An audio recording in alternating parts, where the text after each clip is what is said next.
South ఇండియాలోనే biggest sorry store మన Varahi silks మన విజయవాడ ఎంజీ రోడ్ లో డిసెంబర్ 4వ తారీఖున ఘన ప్రారంభం. నమస్తే అమ్మా. నమస్తే అమ్మా. అమ్మ, పీరియడ్స్ వచ్చిన వెంటనే, నెలసరి వచ్చిన వెంటనే తలస్నానం కంపల్సరీయా? కంపల్సరీగా చేయకూడదు. అదేంటమ్మా చేయకూడదు. పిచ్చెక్కినట్టు వెర్రెక్కినట్టు ముందు బాత్రూమ్ ఎలా పరిగెత్తాం ఎక్కడున్నా కూడా? చేయకూడదమ్మా. అయ్యో. నెలసరి వచ్చింది అంటే ఏంటి అర్థం? శరీరంలో మార్పు వచ్చిందా? శరీరంలో మార్పు రావడంతో పాటు వేడి వెళ్ళిపోయి చల్లబడిపోతుంది కదా శరీరం, అవునా కదా? అలా చల్లబడిపోయిన సందర్భంలో నువ్వు స్నానం చేస్తే ఎంత ఆరోగ్యం మీద ప్రభావం చూపిస్తుంది. అసలు ఒకప్పుడు ఏం చేసేవారు ఆడవాళ్ళు? ఆ టైంలో విశ్రాంతి తీసుకోమనేవారు. ఎంతగా విశ్రాంతి అంటే ఇంటి పనులు అవి ఏమీ చెయ్యరు గనక స్నానాలు అవి కూడా చేయక్కర్లేదని చెప్పారు. గప్చుప్నో మూలని కూర్చోాలి, పక్కన కూర్చుని ఉంటే మరి వాళ్ళకి ఎప్పుడూ కూడా హిస్టెక్టమీలో చేయించుకోవడం కానీ అబార్షన్లు అవ్వడం కానీ జరగలేదు కదా. మరే మెచ్యూర్ అయిన రోజు నుంచి దీన్ని చాలా పరమ పవిత్రమైనటువంటి దానిగా, చాలా జాగ్రత్తగా, ఆరోగ్య పరిరక్షణకు పనికొచ్చేటటువంటి దానిగా జాగ్రత్తలు తీసుకునేవారు. అందులో భాగంగా అసలు ఆ 3 రోజులు స్నానమే చేయొద్దనేవారు. పైగా సాత్వికమైన ఆహారం పెడుతూ ఉండేవారు, బలవర్ధకమైన ఆహారం పెట్టేవాళ్ళు. సాఫ్ట్ గా ఈజీలీ డైజెస్టెడ్ ఉండాలి, తర్వాత బలంగా ఉండాలి. అలా చూసేటటువంటి సమయాల్లో అసలు వీలైనంత వరకు శరీరాన్ని సూర్యరశ్మికి ఎక్స్పోజ్ చేయకుండా ఉంచమని కూడా చెప్పారు. ఇది ఒక సిద్ధాంతం అయితే, ఒకటి సంప్రదాయంగా ఉండేటటువంటి వాళ్ళు ఆ రోజుల్లో స్నానాలు చేసేవాళ్ళు. ఎందుకంటే స్నానం చేసి ఎట్టి పరిస్థితుల్లోనూ ఎట్లా ఉన్నా పూజ చేయకపోయినా దేవుణ్ణి తలుచుకుంటారు కదా. అలా తలుచుకోవడానికి స్నానం చేయడం వరకే పరిమితి తప్ప బట్టలు ఉతుక్కోవడాలు అలాంటివి కూడా నీళ్లలో ఎక్కువసేపు నానకూడదు. ఇప్పుడు బట్టలు ఉతకాలంటే ఎక్కువసేపు నానాలి కదా. అంచేత అప్పుడు వాడినటువంటి బట్టలు కూడా తర్వాత ఒక్కరోజు చివరి రోజున చాకలికి ఇచ్చేవాళ్ళు, లేకపోతే చాకలి లేని రోజులు ఇళ్లలో ఉతుక్కునేవాళ్ళు లేని ప్రాంతాల్లోనూ. అంచేత వీలైనంత వరకు శరీరానికి శ్రమ ఇవ్వకుండా, బాధించకుండా, శీతోష్ణాలకి ఎక్స్పోజ్ చేయకుండా ఉండడం అన్నది ప్రధానమైనప్పుడు తల మీద నీళ్లు పోసుకోవడం అన్నది ఎంత ఇబ్బందికరమైనటువంటి విషయం అమ్మా. సో ఆఫ్టర్ 3 or 5 days తలంటు పోసుకోవాలి. 4వ రోజు పోసుకుంటారు. 3 రోజులు అయిన తర్వాత 4వ రోజు చేస్తారు. ఆ రోజు కూడా ఇంట్లో పనులు చెయ్యనీరు, మరి ఇంట్లో తిరగనిస్తారు కానీ. ఎందుకంటే ఈ 3 రోజులు విశ్రాంతిగా ఉండి ఒక్కసారిగా తల మీద నీళ్లు పోసుకుంటే, అది కూడా ఈ 3 రోజులు నీళ్లు కూడా పోసుకుంటారు అన్నమాట. ఊరికే లెక్క ప్రకారం 3 బిందెలు నీళ్లు పోసుకోమని చెప్తారు, 3 సార్లుగా. అదే 3 రోజుల స్నానం ఒకేసారి చేసినట్టు లెక్క అనమాట. అట్లా చేసిన తర్వాత మరి శరీరం అలసిపోదా అని చేత ఆ రోజు కూడా ఎక్కువ పనులు చేయలేరు. వంట చేయడం, కూరలు తరగడం అట్లాంటివి చెయ్యొద్దు. ఇళ్లలో మాత్రం తిరగచ్చు నెమ్మదిగా. ఈ 3 రోజుల విశ్రాంతి తర్వాత నెమ్మదిగా ఇంట్లో అలవాటు పడతారు. 5వ రోజు నుంచి యథాప్రకారంగా చేసుకోవచ్చు. ఇది ఆరోగ్య సూత్రాలను అనుసరించి చేసినటువంటి పని.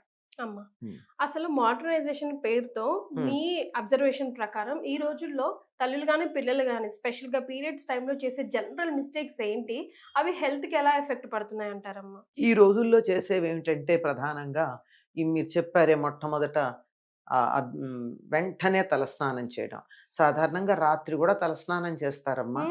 ఆ తర్వాత ఏమో జలుబు చేస్తుంది, తల బరువుగా ఉంటుంది, ఈ పీరియడ్స్ అంటే ఇలాగే ఉంటాయని చెప్పి పీరియడ్స్ తిట్టి, దూరంగా కూర్చోబెట్టిన వాళ్ళని తిట్టి, సంప్రదాయము దూరంగా కూర్చోబెట్టిన వాళ్ళది కాదు కదా. అక్కడ దోషం ఎవరిది? నెత్తి నీళ్లు పోసుకున్న వాళ్ళది. ఆ రోజు ఆ 3 రోజులు అసలు పోసుకోవద్దన్నారు. అప్పుడు ఏదైనా పండగలు అవి వస్తే కూడా 3 రోజులు తలంటి పోసుకోరు, తర్వాత పోసుకుంటారు.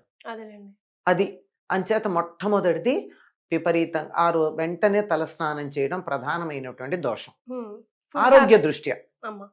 తర్వాత యథాప్రకారంగా అన్ని పనులు చేసుకుందామని చెప్పి శ్రమ పడుతున్నారు. శ్రమ పడద్దు. శారీరకంగా మానసికంగా శ్రమ తగ్గించుకోండి. 3 రోజులు అనేక పరిస్థితుల కారణంగా, చాలా పరిస్థితుల కారణం అని చెప్తున్నాను. అనుకూలమైనటువంటి వాతావరణం ఇంట్లో లేకపోవడం, అర్థం చేసుకునేటటువంటి కుటుంబ సభ్యులు లేకపోవడం, ఈ కారణంగా తప్పట్లేదు కొన్ని పనులు. కానీ వీలైనంత తప్పించుకోండి, వీలైనంత. ఉదాహరణకి ఇంట్లో వంట చెయ్యకుండా రోజు గడవని పరిస్థితి ఉంటోంది కొంతమందికి. ఉమ్, ఇంట్లో మొండితనం, సంప్రదాయాన్ని నిందించటం, మన పద్ధతుల్ని, ఆచారాలని దుమ్మెత్తిపోయడం, ఇవన్నీ చేసి నువ్వే వంట చేయి అనేవాళ్ళు ఉన్నారు. మరి అట్లాంటప్పుడు ఏం చేయాలి? అప్పుడు మాత్రం ఒంటి మీద స్నానం చెయ్యాలి. ఉమ్, ఎందుకంటే మాలిన్యాలు కదమ్మా. మరి బయట నుంచి స్నానం మామూలుగానే కాలకృత్యాలు కడితే ఒకటైతే కాళ్ళు చేతులు కడుక్కుంటాం, రెండైతే వీలైనంత వరకు స్నానం చేస్తాం కదా. మరి అట్లాంటిది అంతకన్నా ఎక్కువ మాలిన్యాలు శరీరంలోంచి బయటకు వచ్చేటప్పుడు పదార్థంతో పాటు వాయువు కూడా చెత్తదూస్తుంది కదా. అందులో కిచెన్ స్టార్ట్ చేయాలి, మనం వంట స్టార్ట్ చేయాలంటే డెఫినెట్ గా ఫ్రెష్ గా ఉండాలని చెప్తారు కదా.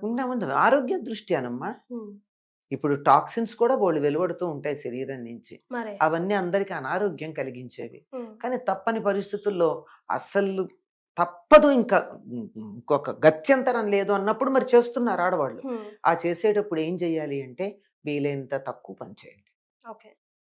ఎంత అదే తప్పించుకోగలం? టైము తెలుస్తుంది కదా ఫలానప్పుడు అని. ఉమ్, అప్పటికి కావాల్సినవి ముందరే కొన్ని పచ్చళ్ళ లాంటివి అవి రెడీగా పెట్టుకుని ఫలానా టైం వస్తుందంటే ఒక సెట్ పక్కకు పెట్టేసుకోండి. ఏమైంది ఒక 2 పచ్చళ్ళు పక్కకు పెట్టేసుకుంటే సరి. మరి అప్పుడు వాడుకునే వస్తువులన్నీ కాస్త పక్కన ఒక ఒక ఒక ఉంటాయి కదా ప్యాకెట్లు, ఏవో రకరకాల డబ్బాలు ఏవో ఒకటి ఉంటాయి, వాటిలో పక్కన పెట్టేసుకుని వీలైనంత తక్కువ వంట చెయ్యండి. ఉమ్, పని ఏదైనా సరే, let it be any work, minimise the work, um, physical and mental.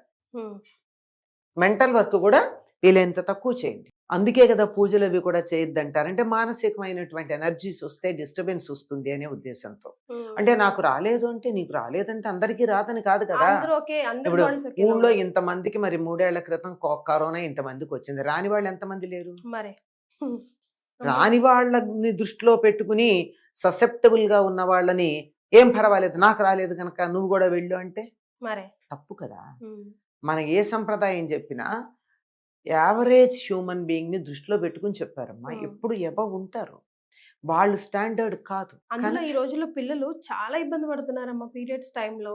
చాలా అంటే చాలా, అసలు 2-3 రోజులు ఎందుకు ఇబ్బంది స్కూళ్ళకి, పడుతున్నారో కాలేజ్కి నేను చెప్తాను. అమ్మా. మొదటి 3 సార్లు సరైన జాగ్రత్తలు తీసుకోకపోవడం. అది మొదటి 3 సార్లు. ఉమ్. అది అప్పుడు మోడర్నైజేషన్ పేరుతో ఇష్టం వచ్చినట్టు తిరగడం, ఆ, ఇంట్లో పెద్దవాళ్ళ మాటని వినిపించుకోవడం, ఇదంతా చాదస్తాం అనడం మన ఒంటికే తెచ్చి పెడుతుంది. 9 రోజులు కానీ జాగ్రత్తగా ఉన్నారంటే అసలు అమ్మాయికి 99.9% ఎక్కడో ఉండొచ్చు అనుకో, తర్వాత ఉమ్, సమస్యలు రావు. అది కదలకుండా ఉండడం. ఉమ్, అప్పుడు వాళ్ళు రకరకాలు చెప్తారు, కథలు కూడా చెప్పిస్తారు తర్వాత స్నానం చేసేటప్పుడు చెప్పుకోమని.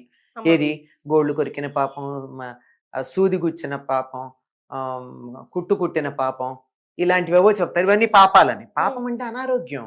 ఉమ్, ఆ సమయంలో సూది గుచ్చుకుందంటే రక్తం అంతా కూడా కొత్తగా ఫ్లో అవుతోంది, రక్తంలో చాలా తేడా వచ్చింది. మరి రక్తానికి ఈ సూది తగిలిందంటే ఏ ఇన్ఫెక్షన్ రావడానికి అవకాశం ఉందో మనం ఏం చెప్తాం. అంచేత చాలా పనులు చేయొద్దంటారు. ఉమ్, ఒక లిస్టు చెప్తారు, ఇవన్నీ చేసిన పాపాలన్నీ పోగొట్టిన ఆయన సూర్యనారాయణమూర్తి అని చెప్పి 4వ రోజు స్నానం చేశాక సూర్యుడికి దండం పెట్టుకుంటారు. మరి అంటే ఆరోగ్య ప్రదాత సూర్యుడు కదా. ఉమ్, ఇవన్నీ నాకు తెలియక చేసిన నా ఆరోగ్యాన్ని కాపాడమని. అక్కడ పాపం అదే. పోగొట్టమంటే అర్థం ఏంటంటే మరి నా ఆరోగ్యాన్ని కాపాడమని చెప్పడం. ఉమ్, కనుక ఆ 3 రోజులు, మొట్టమొదటి వచ్చినప్పుడు 3 రోజులు ఉప్పు, కారం, పులుపు లాంటివి తినకుండా ఉమ్, పులగం మాత్రమే తిని, ఉమ్, అంటే పులగం గనక అయినట్టయితే బియ్యం ఉంటాయి గనక కార్బోహైడ్రేట్స్, పెసరపప్పు ఉంటుంది గనక వెంటనే అరగడానికి తగినటువంటి ప్రోటీన్స్, ఆ తర్వాత అందులో నెయ్యితో చేయాలి. అది ఉమ్, నెయ్యి ఉంటుంది.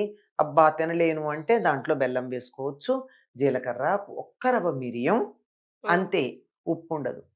ఉప్పు ఉండదు. బెల్లంలో ఉప్పు బెల్లం. ఉంటుంది, అది చాలు. మరి అది కానీ 3 రోజులు తిని పాలు మాత్రమే తాగి ఎంత కావాలంటే అంత తాగొచ్చు.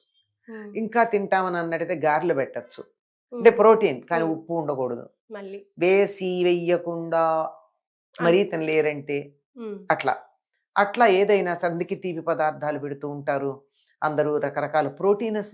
మన ప్రాంతంలో లేదు కానీ కర్ణాటక అక్కడ ఏం చేస్తారంటే గర్భవతులకిను పీరియడ్స్ ఉంది మొదటిసారి మెచ్యూర్ అయినటువంటి అమ్మాయికిను వాళ్ళు రకరకాల పప్పులు తీసుకొచ్చి తెచ్చి పెడతారు. గోందు లడ్డులని గోందు లడ్డు బాలింతరాలకిను డెలివరీ టైం కదా, ప్రెగ్నెంట్ లేడీకి.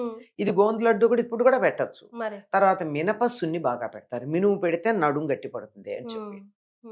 తర్వాత నువ్వులు, కొబ్బరి, బెల్లం, బెల్లం, పుట్నాలు, అటుకులు.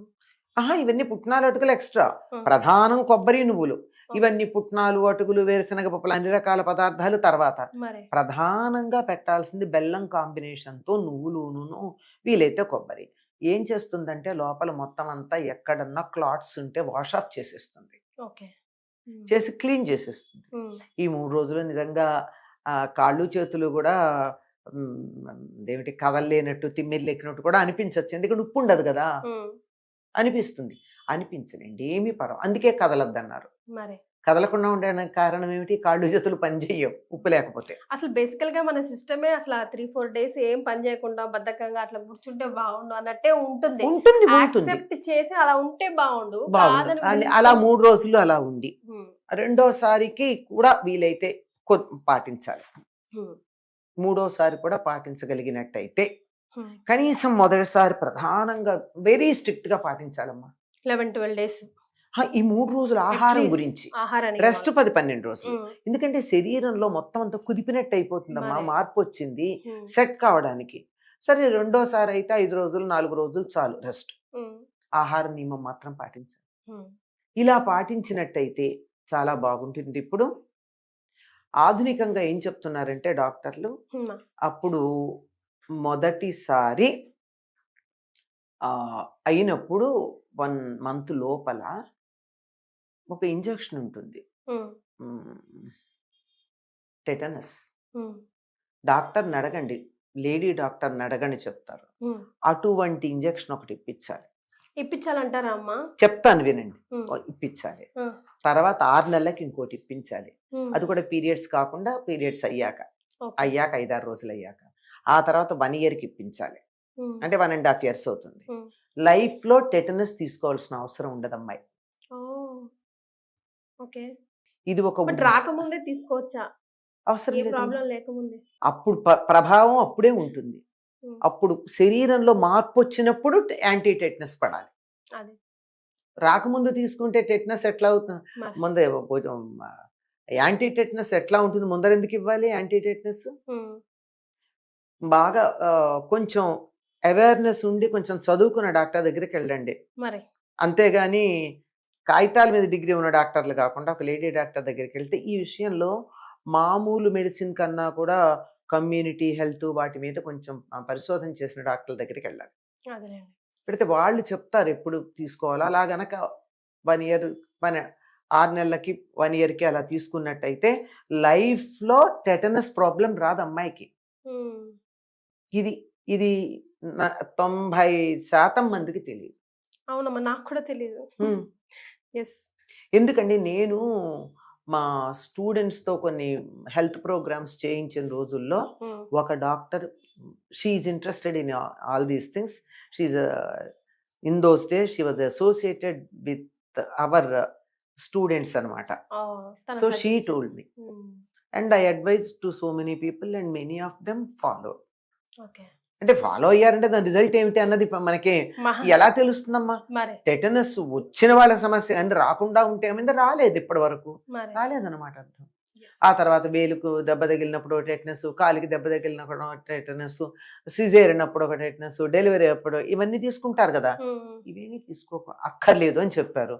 ఇన్ కేస్ ప్రికాషనరీగా తీసుకుంటే నష్టమేం లేదు, కానీ పొరపాటున తీసుకోకపోయినా సమస్య లేదు. ఇవన్నీ చాలా జాగ్రత్తగా పాటించి ఇవే నియమాలు దరిదాపుల్లో పీరియడ్స్ వచ్చినప్పుడు కూడా పాటిస్తే బాగుంటుంది. అంటే పీరియడ్స్ లో బాగా కారంగా అలా తినడం, నాన్ వెజ్ అలాంటి తినకుండా సాఫ్ట్ గా తినండి. ఆ 3 రోజులు బాగుంటుంది. ఎప్పుడన్నా ప్రాబ్లం ఫేస్ చేసిన పిల్లలు కనుక ఉన్నట్టయితే, చాలా ఫేస్ చేస్తూ ఉంటారు కదా, వాళ్ళని ఒక్కటి ఫాలో అవ్వమనండి. 5-6 నెలల్లో వాళ్ళకి తేడా తెలుస్తుంది. సూపర్. ఏంటమ్మది? ఆ 3 రోజులు పాలన్నం మాత్రమే తినాలి. పాలన్నంలో బెల్లం వేసుకొని తినాలి అంతే. ఉప్పు కారాలు వద్దు, హెవీ ఫుడ్ ఏం వద్దు. మహా ఇంకా ఉండలేను అని అనిపిస్తే అది పులగం, అది కూడా ఉప్పు లేని పులగం అన్నం 3 రోజులు ఈ 3 రోజులు అలాగే తినమని చెప్పండి. ఒక 6 నెలలు, నెలకి 3 రోజులు చొప్పున. తర్వాత వాళ్ళకి ఆ టైంలో కడుపులో నొప్పులు రావడాలు అవి చాలా వరకు తగ్గిపోతాయి. Until and unless she has some other problem, general problem ఏదన్నా ఉంటే తగ్గుతాయి. సో పెద్దవాళ్ళు ఏది చెప్పినా ఒక ఆలోచించి రూల్స్ అండ్ ప్రకారమే చెప్తారు, రెగ్యులేషన్స్ ప్రకారమే చెప్తారు. అది ఫాలో అవుతే అప్పుడు మనకు తెలియదు, కానీ జనరల్ గా ఇన్ ఫ్యూచర్ అప్పుడు అమ్మమ్మ వాళ్ళు చెప్తే అంటే ఇవి అనుసరించి విసుక్కుంటూ అయినా అనుసరించిన వాళ్ళకి సమస్యలు లేవు, నడిచిపోయాయి. మరే ఇప్పుడు ఎవరైతే అనుసరించలేదో వాళ్ళకి సమస్యలు వచ్చాయి, వాళ్ళు అడుగుతున్నారు. ఇప్పుడు వీళ్ళు మేము ఆరోగ్యంగా ఉన్నది అవి పాటించడం వల్ల అన్న సంగతి వీళ్ళకి గుర్తుండదు. మరే ప్లీజ్ అది గుర్తు చేసుకోండి, గుర్తు చేస్తూనే ఉండండి. అమ్మాయిలే కాదు, ఆడవాళ్లే కాదు, ఇంట్లో కుటుంబ సభ్యులు కూడా వాళ్ళ గురించి కొంచెం ఆలోచించాలి. Yes, thank you so much అమ్మా. నమస్తే.